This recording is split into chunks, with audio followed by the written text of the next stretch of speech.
Halo sahabat Yes, salam hebat, luar biasa. Selamat datang di channel Komunikasi Bisa, anak muda Indonesia pasti bisa. Dan hari ini edisi sangat spesial karena kita akan podcast, ya kan? Dan kita akan react video. Kita akan sama-sama membahas video yang sangat luar biasa, sangat booming. Ya, ditonton berjuta-juta orang di Indonesia. Mau tahu videonya seperti apa setelah yang satu ini.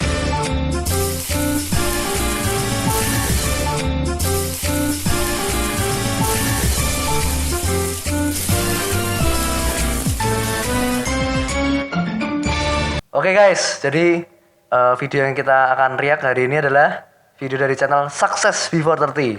Oke, kita buka. Ya, ternyata di channel ini sudah 2.560.000 subscriber sampai detik sekarang. Ya, dan ini memang video-videonya sangat mengubah banyak orang, banyak mengubah hidup banyak orang. Dan hari ini kita mau bahas video yang paling booming, nomor 1, paling populer, paling spektakuler, ya kan, paling pokoknya nggak bisa diomong lagi deh, karena ditonton oleh 6.700.000 orang, ya, 6.700.000 orang Indonesia, ya, masyarakat Indonesia. Dan ini bukan video prank, ya, bukan video bercanda, ya kan, ini bukan video ketawa ketiwi, tapi ini video yang membahas tentang masa depan. Dan memang sebenarnya video tentang masa depan, video tentang sesuatu yang positif itu sebenarnya lebih susah untuk mendapatkan jumlah penonton yang banyak gitu ya. Tapi saya pengen tahu, penasaran gitu ya. Saya penasaran video ini bisa booming 6.700.000 orang kenapa gitu. Kita tonton sama-sama ya, teman-teman ya. Judulnya, dari mana bisnis besar itu dimulai. Nah, sahabat entrepreneur, Anda pasti, saya kenapa mau buat topik ini? Ini gara-gara di kolom komen saya banyak menemui pertanyaan seperti ini, ya. Ini pertanyaan Anda lihat ya, ini di screenshot ya. Nah, saya mau berbisnis tapi nggak punya modal, Pak. Nah, ini pertanyaan yang banyak sekali bertanya di kolom komen. Ya, ini kan teman-teman pasti juga punya pola pikir yang sama nih. Ya kan, saya ingin punya bisnis, tapi saya tuh nggak punya modal, Pak. Saya tuh nggak punya uang untuk bagaimana bisa mengembangkan bisnis saya, untuk bisa punya modal yang besar untuk bisa membangun bisnis yang besar, ya kan. Dan ini juga yang saya alami, ya kan, ketika saya bangun channel Komunitas Hidup Bisa. Di kolom komen semua pertanyaannya sama gitu. Pak, gimana caranya dapat modal yang besar? Pak, gimana supaya bisa punya cukup modal untuk membangun usaha? Semuanya masalah permodalan semua. Ya, kita akan simak sama-sama. Apakah betul modal itu yang paling penting untuk membuka suatu bisnis atau membuka suatu usaha? Oke? Simak video ini baik-baik ya. Oke, saya lanjutkan sekarang. Sebetulnya bisnis besar itu dimulai dari mana? Saya mau cerita sedikit tentang zaman sekarang ada dua konglomerat dunia, ya. Yang pertama adalah, Anda pasti kenal namanya Bill Gates, orang terkaya di dunia saat ini. Anda tahu Bill Gates itu mulai bisnis pertama dari mana? Modal? Salah, bukan. Banyak orang berpikir bahwa modal besar pasti bisnisnya besar. Tidak. Salah, itu mitos yang keliru. Jadi modal itu bukan faktor utama Anda untuk punya bisnis yang besar. Oke, saya pause dulu teman-teman. Ini menarik ini. Jadi Pak Chandra tadi bicara kalau modal itu bukan faktor utama. Karena apa? Karena Bill Gates, ya kan, founder dari Microsoft, itu pun bukan memulainya dengan modal yang besar, ya kan. Bukan mulai dari suatu yang besar, bahkan dia jadi dari orang yang mungkin nggak punya, orang tuanya mungkin ekonominya juga kurang baik, tapi beliau memutuskan untuk bisa membangun Microsoft ya. Dari nanti kita simak ya, dari mana kok bisa mulai, kalau nggak punya modal besar terus ngapain Bill Gates kok bisa jadi orang nomor 1 ya, orang terkaya nomor 1 di dunia sekarang. Kita lihat teman-teman Ya, dari mana Bill Gates mulai bisnis pertama kali? Dia memulai pertamanya dari garasi rumahnya. ya. Ternyata Bill Gates mulai dari garasi rumahnya teman-teman. Jadi hari ini kalau Anda nggak punya tempat, Anda nggak punya satu wadah atau satu tempat yang bisa membangun usaha Anda, yang bisa Anda meletakkan usaha Anda di sana, nggak masalah. Anda gunakan tempat seadanya dulu, ya kan, dimulai dari garasi rumah pun juga bisa, gitu ya. Oke, next. Nih garasi, ya. Anda harus tahu. Dia rajin membuat program. Anda baca kisahnya, ya kan? Dia juga mulai dari orang yang minus, nggak punya apa-apa. Tapi dari situlah dia mulai membangun kerajaan bisnisnya. Setelah dia punya jalur distribusi, dia sudah membangun customer base yang loyal, banyak. Microsoft hari ini dikenal di seluruh dunia. Barulah dia membuat kantor. Barulah dia membuat tempat yang mentereng. Tapi bukan pertama dia membuat kantor dulu. Membuat tempat yang mentereng dulu. Bukan. Banyak orang berpikir bahwa mitos pertama kalau mau bisnis yang besar, buat kantor dulu. Buat tempat yang mentereng dulu. Itu nomor 7. Nanti saya akan bahas nomor 1 sampai nomor 6-nya apa. Keliru. Ya, garasi. Nah, sekarang yang kedua, contoh. Dari mana bisnis besar itu dimulai? Mark Zuckerberg, Anda pasti tahu, founder Facebook. Anda tahu dia mulai dari mana? Kos-kosannya, rumah kosnya, kamar kosnya. Jadi teman-teman yang di sini masih ngekos, Anda masih berhak untuk sukses kok. Anda punya kesempatan untuk berhasil seperti Mark Zuckerberg. Asal Anda punya ya customer base yang loyal tadi kan, Pak tadi ngomong tadi. Customer base, orang yang memakai program Anda, orang yang memakai bisnis Anda, ya kan? Orang yang memakai usaha Anda, orang yang mau makan usaha Anda, ya kan? Mau misalnya usaha Anda catering, ya kan? Ya itu penting. Jadi customer dulu yang utama, seperti yang disampaikan video ini. Ya kita lanjutkan dulu. Dia tuh cuman rindu, pengen ketemu teman-teman lama karena sudah berpisah dari SMA, pengen reuni. Nah, dia kumpulin wajah-wajah temennya, dipertemukan. Nah, jadilah Facebook. Saat itu juga ada tren beberapa sosial media, ya kan? Tapi akhirnya yang berkembang Facebook, yang lain juga. Ya, waktu itu saya masih ingat ada Friendster, ada apa. Tapi yang mulai berkembang akhirnya Facebook. Awalnya ide sederhana, dia cuma mempertemukan teman. Ternyata yang kangen sama teman-teman SMA, kangen sama masa-masa kegokilan waktu SMA, kegilaan waktu SMA, bukan cuma Mark, tapi lebih dari 6 miliar sampai 7 miliar orang di dunia ini, semua juga punya keinginan yang sama, reuni, menceritakan kembali masa lalunya. Nah, dari ide yang sederhana itu, dia buat akhirnya Facebook mendunia. Gara-gara cuma ingin mempertemukan teman-teman, akhirnya sekarang Facebook menjadi salah satu media terbesar di dunia. Jadi perlu di garis bawahi, perlu ditebalkan ya ini kata-katanya Pak Chandra tadi. Jadi kalau usaha Anda bisa dipakai atau bisa digunakan oleh banyak orang, bukan cuma Anda. Contohnya mungkin Anda awal-awal cuma iseng ya, bisnis Anda gunakan sendiri. Contohnya di Mark Zuckerberg kan, pendiri Facebook, dia mendirikan Facebook untuk dia sendiri, untuk Mark Zuckerberg sendiri, supaya bisa ketemu teman-temannya ya kan, dan teman-teman di sekitarnya. Tetapi ternyata ketika Mark Zuckerberg menyadari bahwa ini bisa dipakai oleh semua orang, dan semua orang ternyata juga kangen sama teman-teman yang lain, ya kan, pengen tahu wajahnya yang sekarang seperti apa, akhirnya bisnisnya besar, bisnisnya booming, karena semua orang butuh, semua orang mau seperti Mark Zuckerberg. Sama, bisnis itu bukan masalah modal teman-teman, tapi Anda punya tadi modal, bukan modal awalnya bukan uang gitu ya, tapi pertemanan Anda, ya kan, relasi Anda, ya kan, nah itu baru bisa nanti bisa punya bisnis sebesar Mark Zuckerberg tadi. Oke, kita lanjutkan dulu ya. Nah, sekarang yang ketiga adalah saya sendiri. Saya mulai bisnis saya pertama kali di mana? Anda silakan tonton dan baca di buku Badai Pasti Berat. Saya juga mulai dari garasi rumah saya. Garasi saya pengap, kecil. Tapi dari situ saya awal memperkenalkan bisnis saya, health food dan skincare. Dari situlah awal saya membangun bisnis saya. Ya, sampai sekarang saya mempunyai jaringan di 30 provinsi di Indonesia. Ya, saya memiliki lebih dari 55 cabang di Indonesia. Dari skala garasi sampai satu kota, sampai provinsi, sampai sekarang saya menjadi sekaliber nasional. Nah, sahabat entrepreneur, bukan modal paling utama. Nah, sekarang saya tanya, apa buktinya kalau bukan modal? Anda pasti berpikir bisnis besar itu mulai pertama dari modal. Salah. Saya ngomong wrong. Keliru. Yang kisah ini teman-teman, ya Pak Chandra cerita bahwa beliau punya sekarang sudah punya 30 cabang ya. 50 cabang di seluruh Indonesia ya, udah nasional bisnisnya. Saya tahu kisahnya beliau, di mana saya juga baca buku Badai Pasti Berlalu dari karangan Pak Chandra Putanegara. Ya, dari awal merintis bisnis dari garasi rumahnya, panas, keringatan, ya kan. Yang beliau mengundang beberapa temannya, nggak ada yang mau. Cuman ada satu orang yang mau waktu itu juga sebenarnya bukan temannya, karena itu baru kenal ya, di satu restoran tempat makan beliau ngobrol-ngobrol akhirnya kenalan ya, satu orang itulah yang ikut sama Pak Chandra sampai sekarang dan akhirnya juga bisa berhasil ya. Ini satu hal yang sangat luar biasa, di mana dari garasi rumah akhirnya sekarang punya 50 cabang di seluruh Indonesia, punya kantor jalur distribusi di nasional di seluruh Indonesia ya kan. Jadi kita tidak boleh nyerah nih, kalau kita mungkin hari ini masih di garasi rumah, masih di rumah aja ya kan, atau mungkin kita kantornya cuma di ruang tamu ya kan, atau mungkin kita gak punya kantor bahkan ya kan. Jadi Anda masih punya peluang untuk sukses teman-teman, asal Anda punya customer base tadi yang diceritakan Pak Chandra, Anda punya orang-orang yang loyal memakai produk Anda atau memakai jasa Anda. Oke, next lagi ya. Ya, sekarang gini deh, kalau Anda nggak punya pengalaman bisnis, saya berikan Anda modal awal 100 juta. Anda mau bikin apa?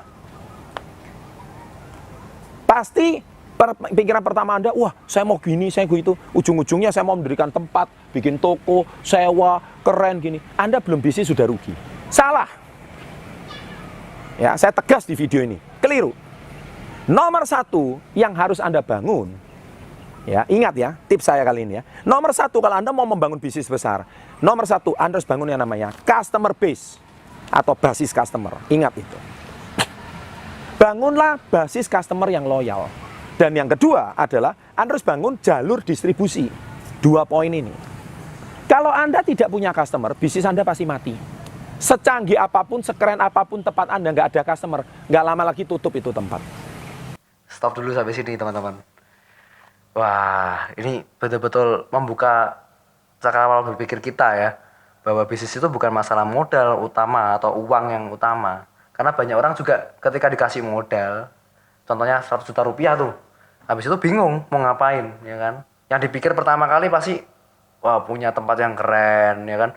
Punya peralatan yang keren. Saya mulai pertama kali bikin YouTube sama teman-teman, orang mikir wah sekarang keren ya, punya mic, punya LCD, punya semua lengkap komputernya. Saya pertama kali mulai YouTube dari HP saya, ya kan? Saya mulai vlog dengan HP saya edit pakai HP saya, baru mulai nanti bisa step by step punya komputer dan lain-lain. Jadi masalah bisnis atau usaha itu nggak harus melulu tentang uangnya besar atau uangnya banyak dulu, ya kan?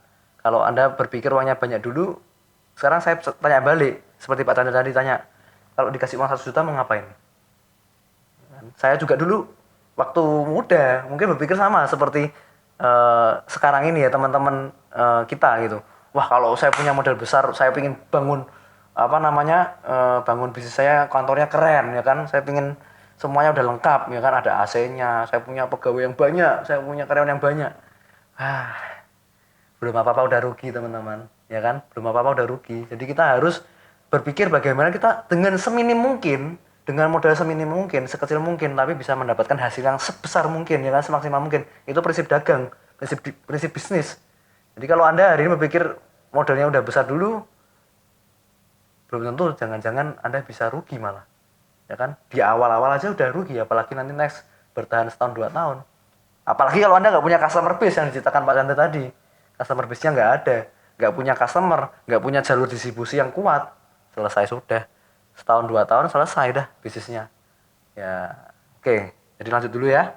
Anda buka restoran, keren, pelayannya 10, langsung belum mulai sudah 10. Mejanya keren, tempatnya wangi, nggak ada customer, 2 tahun lagi tutup. Percaya sama saya. Anda bangun bisnis HP contohnya, jalur distribusinya nggak lancar. Iya kan, supplier nyendat-nyendat. Iya kan, customer kadang-kadang juga nggak bisa. Anda belum bangun sudah rugi. Iya kan, kemudian Anda bayar ongkos sewa. Belum lagi Anda hutangnya hutang bank, matilah Anda. Meskipun tempat Anda mentereng, hancur. Saya mau bisnis mobil, saya buka showroom. Belum mobil, customer belum jalan. Belum dipercaya orang. Kalau misalkan Anda di kota Anda dipercaya orang, misalkan setiap mau cari mobil bekas, cari Anda. Anda nggak perlu showroom, nggak perlu membuat satu tempat untuk mendisplay mobil Anda, nggak perlu. Iya kan? Anda pikir harus bangun showroom dulu, stok mobil dulu yang banyak. Salah. Iya kan? Loh Pak, berarti nggak perlu punya modal. Perlu. Modal utama Anda. Nah ini, saya mulai bahas di sini. Nomor 1, ya ada 7 step sebelum Anda punya tempat. Ya, tempat itu nomor ke-7. Anda pasti salah konsep. Anda pikir harus punya tempat dulu. Salah. Nomor 7. Nomor 1 adalah modal pertama adalah keberanian. Nah ini. Saya mengutip kata-katanya almarhum Bob Sadino, Bapak Entrepreneur Indonesia. Beliau ngomong apa? Sebaik-baiknya bisnis itu adalah yang dimulai, bukan cuma ditanyakan. Ayo, siapa nih yang tersinggung dengan kata-kata ini ya kan. Bisnis yang bagus itu adalah yang dimulai, bukan ditanyakan terus. Modal keberanian itu yang nomor satu teman-teman ternyata. Bukan tempat, bukan modal uangnya ya kan. Tempat itu nomor 7.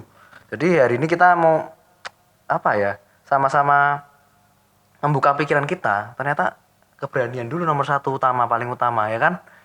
Dan yang hari ini masih belum mulai ya teman-teman yang lihat podcast hari ini, ayo segera mulai ya, jangan tunda-tunda lagi, harus punya keberanian itu. Kalau Anda nggak punya keberanian ya sudah, lupakanlah jadi seorang pengusaha atau entrepreneur.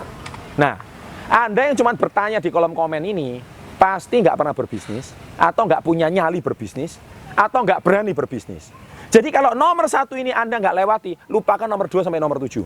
Berhenti. Dan tinggalkan channel ini sekarang juga. Karena nggak cocok. Baru kali ini ya, kita lihat channel teman-teman ya. Suruh tinggalkan channel ini sekarang juga. Kalau perlu di-unsubscribe gitu. Ini biasanya orang kan minta subscribe ya kan, minta tolong ditonton videonya. Ini malah enggak teman-teman. Pak Chandra ini sesuatu yang unik ya. Kalau Anda memang nggak cocok sama channel saya ya kan, nggak berani untuk memulai usaha. Anda nggak punya keberanian tadi, udahlah. Gak usah tonton lagi kan video yang lain, gak usah tonton lagi, selesai, tutup aja videonya. Nah, saya lebih salut sama sahabat-sahabat saya yang di luar negeri. Halo, para BMI, TKI yang ada di luar negeri, di Hong Kong, di Taiwan, Singapura, Arab Saudi, Korea, dimanapun Anda berada di seluruh Indonesia, salam hebat luar biasa. Anda berjuang. Kalau Anda sudah punya modal setelah bekerja di luar negeri, tidak perlu Anda pulang harus berbisnis, nggak perlu. Belikan tanah aja, seperti video-video saya sebelumnya. Ya kan, belikan properti aja, belikan sawah aja. Uang Anda pasti safe. Belum tentu modal Anda yang Anda bawa ratusan juta dari luar negeri, pulang dibuat berbisnis, ditaruh sana-sini malah habis. Kalau Anda nggak ngerti idenya, nggak punya customernya, nggak punya jalur distribusi, lebih baik nggak usah. Investasikan aja. Nggak perlu Anda mau jadi miliarder kaya raya harus dari berbisnis, nggak perlu. Dari investasi juga bisa kok. Ya, jadi sahabat entrepreneur harus paham itu. Oke, nah jadi poin pertama, step pertama ini Anda harus lewat dulu. Nomor 1 berani. Kalau nggak berani nggak usah. Ya, belum. Saya loh mulai dari garasi. Nekat, modelnya apa? Model nekat. Oke, yang kedua. Nah, zaman sekarang sudah zaman teknologi. Banyak orang berbisnis modelnya cuma HP sama kuota. Ya kan? Jadi teknologi. Model kedua ini manfaatkan teknologi. Anda nggak kenal produk, pakai HP kuota, iklan. Ya kan? Banyak. Kenalkan produk Anda. Oke, poin kedua teman-teman, yaitu teknologi. Ya kan? Manfaatkan sosial media kita. Jadi belum apa-apa jangan berpikir kita modalnya gede-gede, nggak usah, modalnya HP doang. Punya HP, punya kuota, selesai. Ya kan? Sekarang bisa upload di Instagram, ya kan, upload di Facebook, upload di manapun, lalu kita bisa pakai ads ya kan, Facebook ads, Instagram ads dan lain-lain. Udah enak banget lah. Bisa pakai YouTube juga untuk kenalkan usaha Anda. Jadi ya Anda harus pastikan kalau Anda sekarang berpikir aja modalnya HP gitu ya. Gimana beli HP yang paling terjangkau harganya tapi bisa menghasilkan uang untuk Anda. Nah, itu konsep berpikirnya seperti itu teman-teman. Oke, teknologi jangan lupa ya. Poin ketiga, Anda harus kuasai produk yang Anda jual. Product knowledge, poin ketiga. Anda mau jual sesuatu tapi Anda nggak nguasai produknya, lupakan. Anda mau jual kopi, loh yang jual kopi ini jutaan orang. Kopi Anda ini uniknya apa? Wah, Anda bisa presentasi kopi saya kelebihannya ini dibanding kompetitor ini. Dan Anda bisa tunjukkan bukti ini. Nah, itu mungkin orang akan tertarik. Tapi kalau Anda cuma jual kopi pasaran, nggak ada kelebihannya sama yang lain, ya mana bisa laku. Karena Anda nggak nguasai produk yang Anda jual. Cuma asal jual aja. Kalau Anda menjual sesuatu, Anda harus tahu kelebihannya. Dan produk apa yang sudah ada di pasar, Anda tahu. Kalau Anda tahu produk apa yang di pasar, baru Anda sanggup mempresentasikan sesuatu yang unik kepada calon customer Anda baru. Kenapa? Mungkin jangan-jangan customer sama reseller Anda sudah menjual produk yang sama, tapi Anda memperkenalkan produk baru, lebih keren, lebih ini, lebih itu, dan Anda kuasai produknya. Jadi siap ditanya apapun, Anda siap menjawab. Oke, sebelum lanjut lagi, yang ketiga tadi adalah produk knowledge teman-teman. Ya kan? Jadi kita harus paham kekuatan kita, kekuatan produk kita, kekuatan jasa kita dibanding yang lain itu apa perbedaannya. Ya kan? Kalau Anda punya ini, barulah Anda punya bisnis atau usaha bisa berkembang. Lalu yang keempat tadi, yang terakhir yang sebelum video saya pause, yaitu produk knowledge. Bukan produk knowledge ya, tadi yang ketiga. Yang keempat itu adalah jalur distribusi. Jadi kalau distribusinya lancar, ya kan, produknya bisa cepat datangnya ke customer, ya kan, tanpa perlu menunggu Orang kan nggak suka menunggu nih. Ya, Anda bisa bisnis, bisa juga usaha Anda semakin lancar seperti itu. Jadi masalahnya bukan modal lagi kan, bukan masalah tempat, bukan masalah uangnya, tapi tadi 4 hal tadi yang paling utama dulu. Ya, nanti sampai kita yang ketujuh apa, kita lanjutkan videonya. Oke, yang keempat, bangunlah jalur distribusi. Tadi saya sudah bilang, keempat, jalur distribusi. Ya, jadi supaya lancar, jangan distribusinya ini mandek. Misalkan mau ngambil aja susah, ya kan? Kemudian Anda mau ngirim aja susah. Barangnya nggak lancar, customer sudah mau beli barang, jalur distribusinya, oh tunggu dulu barangnya belum ready. Ya nggak siap. Barang sudah laku, jalur distribusinya macet, bahaya. Pastikan Anda jalur distribusinya ini bangun dengan benar. Oke, sebelum lanjut lagi keenam, nomor 5 yaitu supplier base atau customer base. Ya, kembali lagi customer lagi kan, kembali lagi konsumen lagi yang paling utama. Kalau Anda punya konsumen yang banyak, bisnis Anda nggak punya tempat pun, ya kan, di rumah aja udah bisa. Apalagi sekarang di zaman COVID-19 ya kan, di era new normal ini, orang mana ada yang mau datang ke suatu tempat offline itu, ketemu langsung, nggak ada. Semuanya by system, by online. Ya kan, makanya customer base, supplier base itu paling utama. Jadi jangan gonta-ganti supplier juga teman-teman, atau mungkin supplier Anda besok produk ini, besok produk lain, besok produk lain. Orang bingung, Anda mau bisnis apa? Ya kan, kalau misalnya Anda mau di bisnis bidang olahraga, ya Anda harus punya supplier-supplier di bidang olahraga yang sesuai dengan produk apa yang Anda ingin jual, ya kan? Seperti itu. Ya. Nah, yang kelima, Anda dipercaya sama supplier sama dipercaya sama customer. Nah, ini namanya customer base. Supplier base and customer base. Base suppliernya ada, base customernya sudah ada. Kalau dua ini nggak ada, Anda gonta-ganti supplier, stres. Barangnya berubah-berubah terus. Customernya nggak ada yang tetap, stres. Jadi Anda jangan keburu-buru bangun tempat dulu. Loh ini loh, masih poin kelima. Belum masalah tempat ini. Belum masalah modal ini. Anda bangun dulu customer. Kadang saya melihat banyak pengusaha pemula, mereka nggak punya modal, tapi mereka modalnya apa? Dipercaya oleh suppliernya. Kadang dititipin barang sama suppliernya. Dia sales kelilingan door to door, tapi dititipin barang sama supplier. Tapi Anda bisa dipercaya oleh supplier. Akhirnya supplier menitipkan barang sama Anda. Loh, ke Anda ini loh belum apa-apa nggak bisa dipercaya. Dititipin barang, akhirnya ditilep barangnya. Ya siapa yang mau percaya sama Anda? Gimana Anda mau bangun bisnis yang besar? Ya kan? Customer yang sudah cocok pakai produk, tiba-tiba sekarang customernya lari. Ya kan? Customer mau beli lagi, Anda yang menghilang. Gimana Anda mau bangun bisnis yang loyal? Nggak mungkin. Ya kan? Yang keenam. Nah, kembali lagi. Konsumen tetap, customer base. Saya sudah bilang, kunci poin adalah customer base sama jalur distribusi. Kalau customer base ini nomor 6, Anda sudah kuat. Niscaya bisnis Anda sudah lancar, permintaan sudah lancar. Dari situlah hasil keuntungannya. Anda baru bangun poin nomor 7, yaitu apa? Tempat. Nah, Anda sekarang bisa memulai tempat yang mentereng. Kantor Anda mungkin, rumah Anda mungkin. Sehingga Anda bisa membesarkan bisnis Anda lebih besar lagi. Oke, jadi yang keenam tadi konsumen tetap, ya kan teman-teman, harus punya konsumen tetap. Lalu yang ketujuh baru tempat. Nah, jadi tempat itu bukan nomor 1, bukan yang utama gitu. Tempat yang mentereng, yang keren. Ternyata nggak seperti itu ya. Dan video ini benar-benar membuka wawasan kita bagi teman-teman yang mungkin berpikir modal ini saya nggak punya Pak, saya ini nggak bisa kayak gini Pak. Orang itu kan dimodalin orang tuanya, ya kan. Jangan iri sama yang dimodalin orang tuanya teman-teman. Karena kalau Anda bisa berhasil dengan usaha Anda sendiri, dengan kerja keras Anda sendiri, dengan keringat Anda sendiri, itu jauh lebih luar biasa dan jauh lebih bermakna untuk diri kita ya, bermakna untuk hati kita, untuk bisa memaknai kesuksesan yang sejati itu, ya kan. Jadi video ini benar-benar membuka wawasan kita teman-teman. Bagi yang teman-teman tidak punya modal, jangan khawatir. Ya, Anda punya kesempatan. Kalau Anda punya customer base yang loyal, Anda bangun dulu orang-orang yang ingin membeli produk Anda bangun hubungan juga dengan supplier Anda dengan baik, ya kan. Nah, baru itu bisa terjalin kerjasama yang baik dan Anda bisa jadi orang yang sukses berikutnya. Dan seperti channelnya Success Before 30, yaitu Anda bisa sukses sebelum usia 30 tahun. Oke, thank you semuanya. Semoga ini membuka wawasan dan jangan lupa klik subscribe dan aktifkan loncengnya.